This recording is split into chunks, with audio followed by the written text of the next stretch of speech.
A Saginaw man has agreed to settle a lawsuit over what he claimed was a wrongful arrest. It was back in 2020 when David Little was arrested, suspected of breaking windows in a couple of Saginaw buildings. So, Terry, it took more than 5 years to resolve this case. Well, Tiffany, the arrest occurred in 2020. The lawsuit was filed the next year in the midst of COVID, so that slowed the process down. The city and its insurance company will now pay the Saginaw man $500,000. The great part about a settlement is it's final, it's over.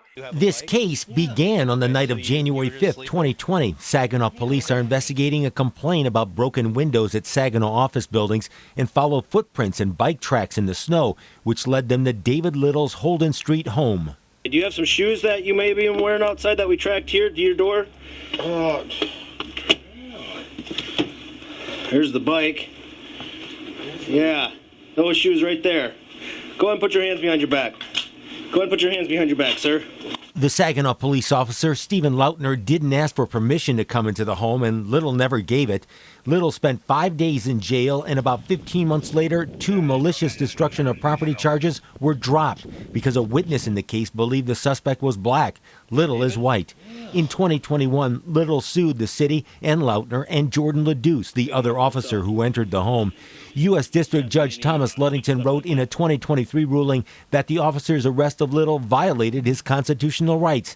The judge also writing that Saginaw police officers were not properly trained on making a probable cause arrest. The evidence was so overwhelmingly clear that this was a constitutional violation. The Venn Johnson law firm represents Little and confirms the settlement of the lawsuit for $500,000. $500,000 is not a small amount. Others, if it was me, I'd say, I don't know, maybe I would want a lot more. But that's why we have to have those conversations with each client. Mr. Little, to his credit, said, you know what, I've had enough of this. The tracks in the snow ended up not matching Little's shoes. Lautner has since been promoted to sergeant with Saginaw Police, while LaDuce left the department.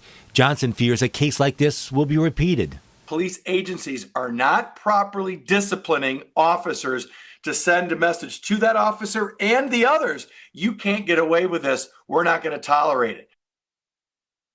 Now, the police department did not want to comment, but City Manager Tim Morales did release this statement about the settlement and the judge's past statements, writing, while we don't agree with the training comment, we are aware of that statement. The city attorney and outside counsel have worked with the police department to develop training with specific emphasis on probable cause and searches. Now, the city pays out about $157,000 of this settlement, while its insurance company pays the rest.